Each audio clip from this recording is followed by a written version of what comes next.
Hello students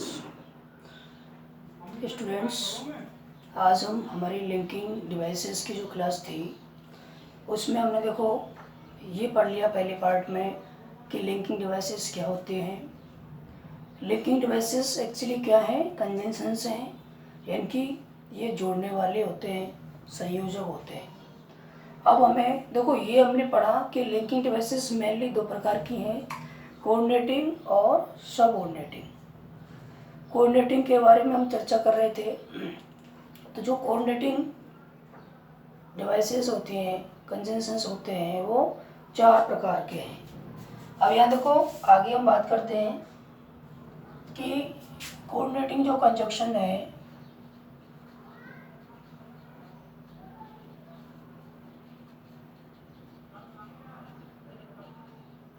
ये 4 प्रकार के हैं। इनको हमने देखो जाना था। पहला प्रकार था हमारा कॉम्युलेटिव।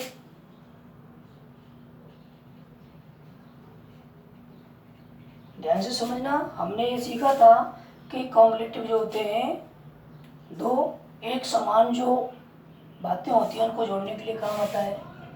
उसके बाद हमने ये देखा था अल्टरनेटिव।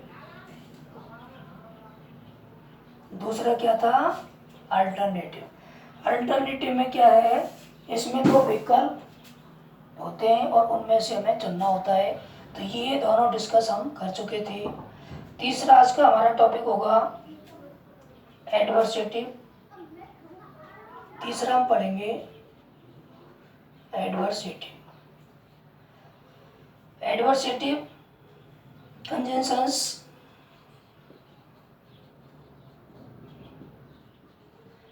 अब ये क्या होते हैं, ये थोड़ा सा हमें समझना है।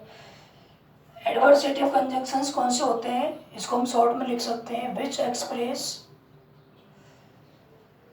क्या व्यक्त करते हैं ये अपोजिशन अव्यक्त करते हैं, अपोजिशन और कॉन्ट्रास्ट, यानी कि ये विरोधाभास को प्रकट करते हैं। यानी कि जो विरोध प्रकट करने वाले वाक्य होते हैं उनमें ये 2 विरोध के बीच जो अंतर होता है उसको स्पष्ट करने के लिए ये कंजंक्शंस काम में लिए जाते हैं। ये कौन कौन से होते हैं, इनके नाम आप लिख लें। देखो इनमें सबसे पहले नाम आता है व्हाट का, उसके बाद स्टिल और येट, ये दोनों लगभग एक तरह से काम में आते हैं। उसके बाद होता है नेवरथलेस। नेवरथलेस भी इसी में आता है,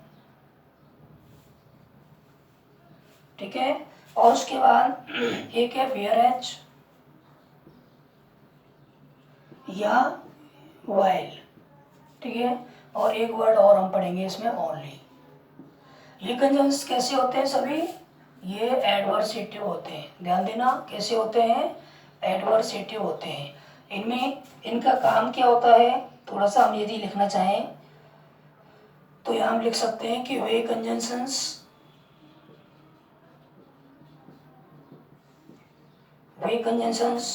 जो 2 कथनों के बीच, जो 2 कथनों के बीच, 2 कथनों के बीच विरोध या अंतर का भाव व्यक्त करते हैं। 2 कथनों के बीच विरोध या अंतर का भाव व्यक्त करते हैं। क्या करते हैं ये, 2 कथनों के बीच विरोध बताएंगे या उनमें अंतर बताएंगे, ठीक है। ये कौन कौन से होते हैं ये हमने यहाँ लिखा, ठीक है। अब यहाँ देखो एक बात और समझना, ये जो हम यूज पढ़ रहे हैं ये एज ए कंजंक्शंस पढ़ रहे हैं। लास्ट में एक चीज़ और मैं बताऊंगा कि इनमें से कुछ ऐसे कंजंक्शन हैं जो और में भी आते हैं, जैसे कुछ प्रीपोजिशन के रूप में यूज होते हैं, कुछ जो होते हैं वो हमारे एडवर्ब एडजेक्टिव के रूप में यूज होते हैं। हम इनको अलग से पढ़ लेंगे लास्ट में इनको समझने के बाद। जैसे हम इनके एग्जाम्पल की बात करें तो एग्जाम्पल हम लिखें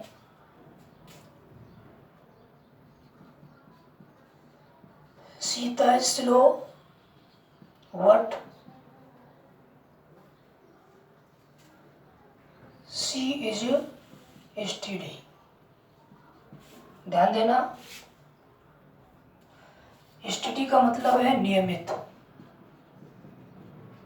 वो धीमी है लेकिन नियमित, अर्थात कोई काम वो कर रही है वो धीमा करती है लेकिन नियमित करती है। ठीक है, तो यहाँ धीमा और यहाँ नियमित, तो दोनों क्या हो गए, एक दूसरे के लगभग विपरीत हो गए। तो इसको व्यक्त करने का कौन काम कर रहा है, व्हाट कर रहा है यहाँ। ठीक है, नियमित कह सकते हैं, इसको हम दृढ़ भी कह सकते हैं। वो धीमी है लेकिन दृढ़ है अपने काम को करने के लिए। और देखें example, she is annoyed still, या येट में से कुछ भी लगा दो। शी इज एनॉयड, पास्ट में बना दें, शी वॉज एनॉयड, वो नाराज थी, शी केप्ट क्वाइट, वो नाराज थी फिर भी तो भी वो क्या रही, शांत रही। ठीक है, नाराज है और शांत, दोनों दोनों कैसी बातें होगी, आपस में विपरीत हो गई। और देखें, she had no chance, she had no chance of success nevertheless,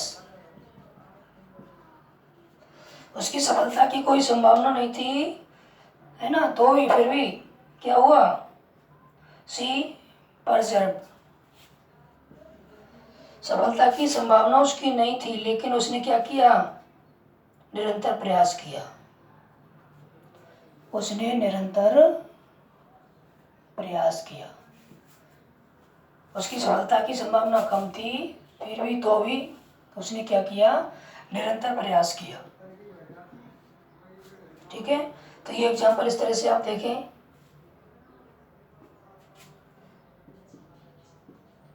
he is handsome whereas या वाइल, वेयरएज या वाइल दोनों लगभग एक जैसे अर्थ दे रहे हैं।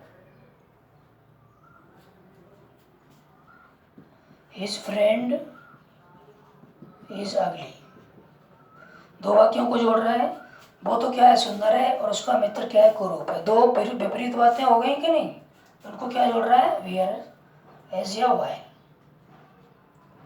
ठीक है, एक ओनली का एग्जांपल और देख लें, she was all right only she was fatigued, fatigued होता है थकान, थका हुआ, वो बिल्कुल सही है, केवल क्या है वो, उसको थकान थी। तो ये इन सभी वाक्यों में आप देखो जो भी बातें हम जोड़ रहे हैं वो क्या है, आपस में विपरीत है। ठीक है, आपस में विरोध बता रहे हैं या आपस में अंतर बता रहे हैं, दोनों बातों में अंतर है। तो इसको जोड़ने के लिए हम किसका प्रयोग करेंगे, हम एडवर्सेटिव कंजंक्शंस का प्रयोग करेंगे, ये आप थोड़ा सा समझ लें। ठीक है, एडवर्सेटिव का यूज कहाँ करते हैं, अपोजिशन या कॉन्ट्रास्ट में करते हैं। ठीक है, कौन कौन सी कंजंक्शन है ये आप नाम समझ लें और इस तरह से इसको हम इनके एग्जाम्पल को समझ लेंगे। तो ये हमने पढ़े एडवर्सेटिव। उसके बाद देखो चौथी कंडीशन क्या है हमारी, चौथी इसमें एक होती है इलेटिव। कौन सी, इलेटिव। यहाँ देखो इलेटिव के बारे में, चौथी कंडीशन हमारी कौन सी हो जाएगी, इलेटिव।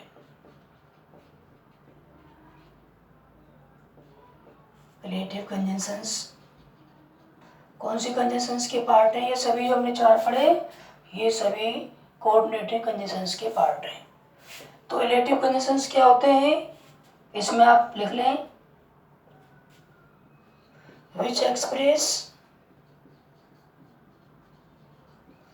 द सेंस ऑफ, किसका क्या निकालते हैं ये इन्फ्लुएंस का सेंस निकालते हैं। किसका निकालते हैं, इन्फ्रेंस का, सेंस ऑफ इन्फ्रेंस। इन्फ्रेंस का मतलब होता है निष्कर्ष। रीट में ये भी अलग से टॉपिक है इन्फ्रेंस। तो इन्फ्रेंस इनकी वो कंजंक्शंस जो किसका सेंस देते हैं, इन्फ्रेंस का सेंस देते हैं, निष्कर्ष का सेंस देते हैं, वो क्या कहलाते हैं, रिलेटिव कंजंक्शंस कहलाते हैं। ठीक है, इसको हम लिख सकते हैं इन कंजंक्शंस के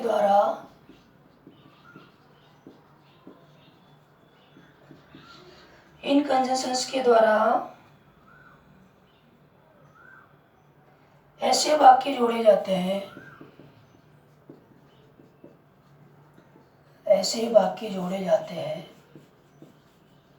ध्यान देना। ये रीट में प्रश्न इस तरह से पूछा जाता है इन्फ्रेंस के टॉपिक में कि इन्फ्रेंस कौन से वाक्य में है।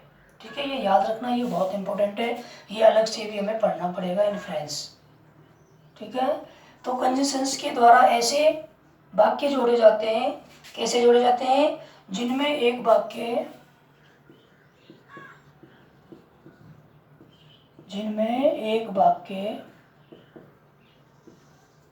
दूसरे वाक्य का परिणाम होता है। ध्यान देना, ऐसे वाक्यों को जोड़ेंगे कि एक वाक्य तो सेंटेंस होगा और दूसरा उसका रिजल्ट होगा, एक परिणाम को बताएगा। ठीक है, तो ऐसे वाक्यों को जोड़ते हैं। और ये कौन कौन से हैं, दीज आर, इनके आप नाम लिख लें, रिलेटिव कंजंक्शन कौन कौन से हैं। इनमें आते हैं आपके फॉर, देयरफॉर,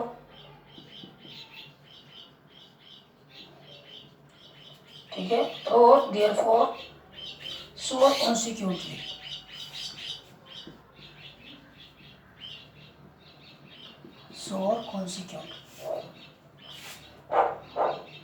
ये कौन से कंजंक्शंस में आते हैं, ये रिलेटिव में आते हैं। ठीक है, ये रिलेटिव में आते हैं। इनके एग्जांपल हम देखें, देखो इनके एग्जांपल के हम बारे में बात करें तो लिख सकते हैं आप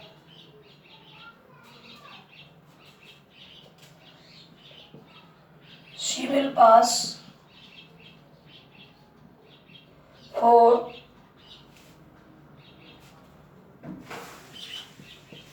शी वर्क्स वेरी हार्ड।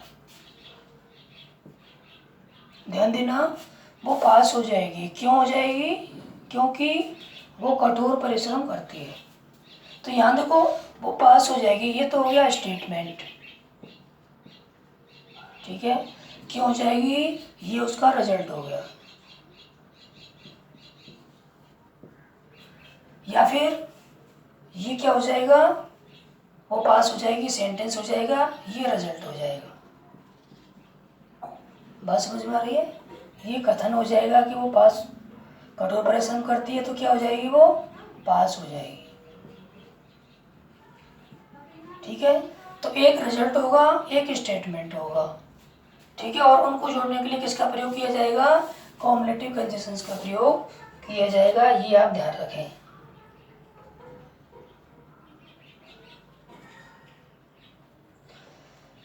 एक वाक्य और लिख लें, Mahesh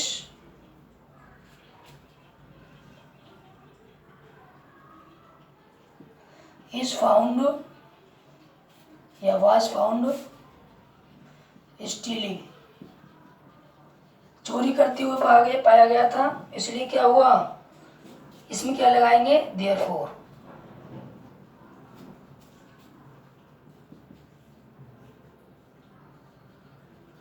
and therefore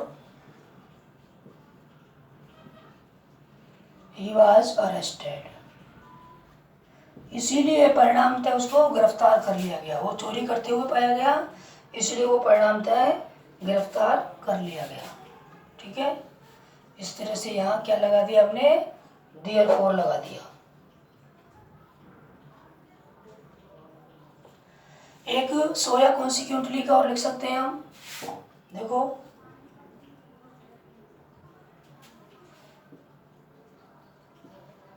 Mahesh did not work hard, Mahesh ने कठोर परिश्रम नहीं किया। सो या कॉन्सिक्वेंटली ही फेल्ड, परिणाम निकल के आया कि नहीं बताओ। उसने कठोर परिश्रम नहीं किया तो क्या होगा, वो फेल होगा। इसलिए यहाँ पर इनमें से दोनों में से कोई भी एक लगाया जा सकता है।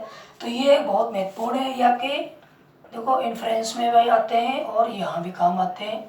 तो ये इस तरह से हमारे इलेक्टिव कंजंक्शंस हो गए।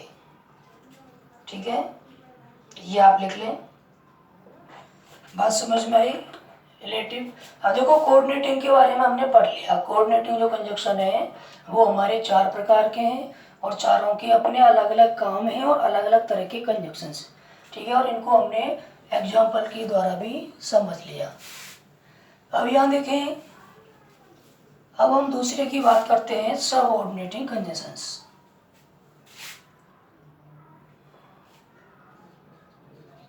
Subordinating conjunctions. अब यहाँ देखो कोऑर्डिनेटिंग में तो क्या होता है, इंडिपेंडेंट क्लॉजेस आपस में जुड़ते हैं उसमें तो, और इंडिपेंडेंट और कोऑर्डिनेट क्लॉज होते हैं। ठीक है, क्योंकि वो स्वतंत्र वाक्यों को ही जोड़ लेते हैं। अब यहाँ ध्यान देना, इसमें आश्रित वाक्य जुड़ते हैं। अब इसमें थोड़ा सा हमें समझना है। देखो जो सबऑर्डिनेट वर्ड है का शाब्दिक अर्थ, यदि इन शब्द की बात करें हम तो इस शब्द का अर्थ क्या है, इसका अर्थ है आश्रित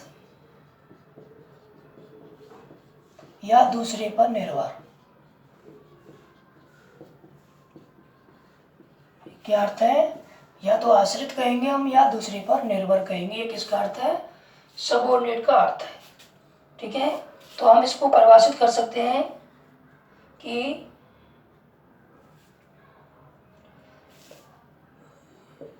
ये किसी आश्रित उपवाक्य यानी कि सबऑर्डिनेट क्लॉज, आश्रित उपवाक्य सबऑर्डिनेट क्लॉज को किससे जोड़ते हैं, बताओ, मुख्य उपवाक्य, मुख्य उपवाक्य, इसको मेन क्लॉज कह सकते हैं या इसका दूसरा नाम प्रिंसिपल क्लॉज भी होता है। ठीक है, ठीक है, से जोड़ते हैं। मेन क्लॉज मुख्य उपवाक्य, प्रधान उपवाक्य प्रिंसिपल क्लॉज या मेन क्लॉज। तो ये कौन क्या है, ये कौन, ये सबऑर्डिनेट जो कंजंक्शन है वो किसको जोड़ते हैं, एक तो होगा सबऑर्डिनेट क्लॉज और एक होगा मेन क्लॉज। ठीक है, अब यहाँ देखो, यहाँ पर दो वर्ड आ रहे हैं, एक तो आ रहा है सबऑर्डिनेट क्लॉज, एक आ रहा है सबऑर्डिनेट क्लॉज। ये क्या होता है, मैंने बताया अभी, आश्रित उपवाक्य।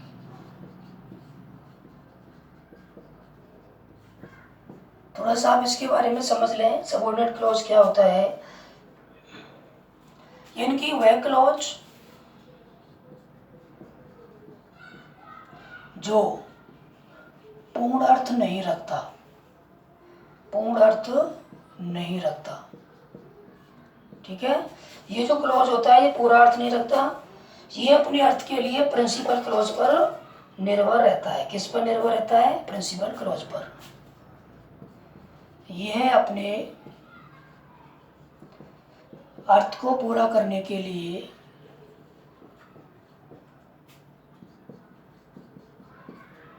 मेन क्लॉज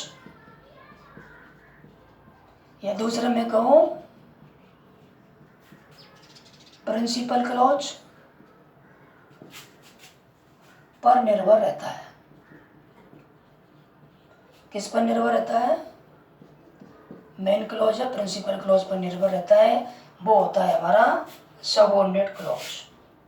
ठीक है, जबकि प्रिंसिपल क्लॉज क्या होता है? प्रिंसिपल क्लॉज अपना अर्थ खुद ही स्पष्ट करता है और वो कभी किसी के ऊपर निर्भर नहीं रहता।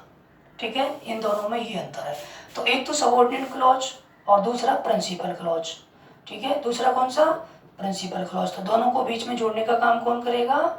Subordinating conjunctions. बात समझ में आ रही है? एक तो सबऑर्डिनेट क्लॉज और दूसरा मेन क्लॉज, दोनों को जोड़ने के लिए बीच में क्या लगाया जाता है? सबऑर्डिनेट कंजंक्शन लगाया जाता है। ठीक है, ये बात आपकी समझ में आई होगी। अब यहाँ देखें, थोड़ा सा आप ये समझ लें कि ये कितने प्रकार के होते हैं। ठीक है, ये कितने प्रकार के होते हैं ये समझ लें। तो यहाँ देखिए, हेडिंग डालेंगे हम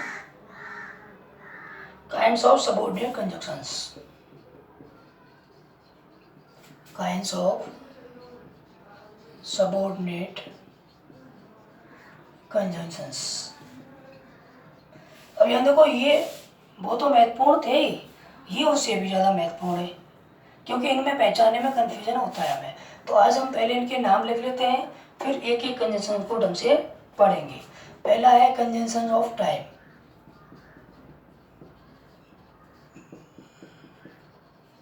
मैंने कहा था कि लिखित डिवाइसेस अलग अलग उसके सेंस के हिसाब से यूज होती हैं। टाइम को प्रदर्शित करने वाले अलग कंजंक्शन हैं।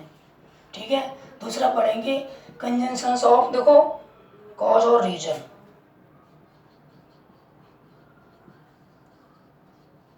ध्यान देना, कारण को बताने वाले। तीसरा पढ़ेंगे कंजंक्शन ऑफ, देखो यहाँ टाइम बता रहे हैं, दूसरे में बताएगा कॉज, और पढ़े हम रिजल्ट, कंजंक्शंस ऑफ रिजल्ट। इसको पूरा लिख सकते हैं हम, conjunctions of result, conjunctions of result हो गया। चौथा हम लिखेंगे conjunctions of purpose, conjunctions of purpose, उद्देश्य। ठीक है, पांचवा हम लिखेंगे conjunctions of condition, conjunctions of condition, शर्त बताने वाले। ठीक है, छठवां हम लिखेंगे conjunctions of contrast, conjunctions of contrast, विरोध बताने वाले। कौन से कॉन्ट्रास्ट उधर भी थे और यहाँ भी आएंगे। ठीक है, अगला हम लिखेंगे कंजंक्शंस ऑफ, देखो विरोध तक यहाँ हमने लिखा कंपैरिजन, कंपैरिजन तुलना बताने वाले। ठीक है, और हम पढ़ेंगे कंजंक्शंस ऑफ मैनर।